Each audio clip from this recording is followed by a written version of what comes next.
पूरे भारतवादी ज्योतिर्लिंग में ओंकारेश्वर ही ऐसा ज्योतिर्लिंग है जिसके दर्शन के पश्चात कोई महानदी का दर्शन होता है, जिसके तट को छूकर कोई महानदी बह रही है। आप काशी जाएंगे गंगा जी दूर है, आप उज्जैन जाएंगे क्षिप्रा जी दूर है, आप सोमनाथ जाएंगे समुद्र है, लेकिन ओंकारेश्वर ही ऐसा ज्योतिर्लिंग है जिसके दर्शन के पश्चात कोई महानदी का दर्शन होता है। वो महानदी है रुद्रदेहाय विद्महे मैं कलकन्याज धीमहि तन्नो नर्मदा प्रचोदयात्। भगवान शंकर की देह से पसीने के बूंद से निकली है माँ नर्मदा। भारतवर्ष में जितनी नदियां हैं सब उत्तर दक्षिण, दक्षिण उत्तर की ओर बहती है, लेकिन माँ नर्मदा उदय से अस्सी की ओर बहती है, पूरब से पश्चिम की ओर बहती है। भारतवर्ष में जितनी नदियां हैं उसमें नर्मदा ही नदी ऐसी है जिनके जितने कंकर हैं सब शंकर है।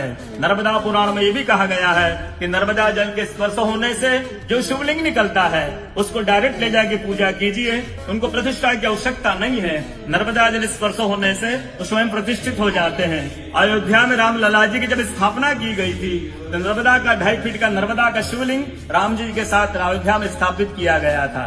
और कहा गया है कि रेवा तटे तबम कुर्यात् मोक्षदायिनी गंगा। कलयुग में आपको तब करना है, नर्मदा किनारे जाइए, और मोक्ष करना है तो गंगा किनारे जाइए। रेवा तटे तबम कुर्यात् मोक्षदायिनी गंगा।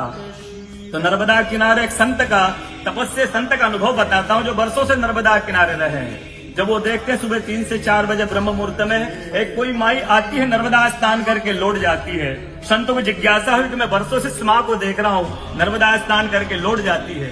संत ने कहा कि कल मैं माँ से पूछूंगा, स्नान करके लौटेगी। वो माई सुबह 3 से 4 बजे ब्रह्म मुहूर्त में स्नान करके लौट रही थी। संत ने देखा माँ स्नान करके लौट रही है। संत दौड़ते गए, माँ को साष्टांग दंडवत प्रणाम करके पूछा है माँ मैं वर्षों से आपको देख रहा हूँ, अब नर्मदा स्नान करके लौट जाती है, माँ अपना परिचय दीजिए। तो माँ अपना परिचय देती है, मैं गंगा हूँ, कलयुग में शुद्धिकरण के लिए नर्मदा स्नान करने के लिए आती हूँ।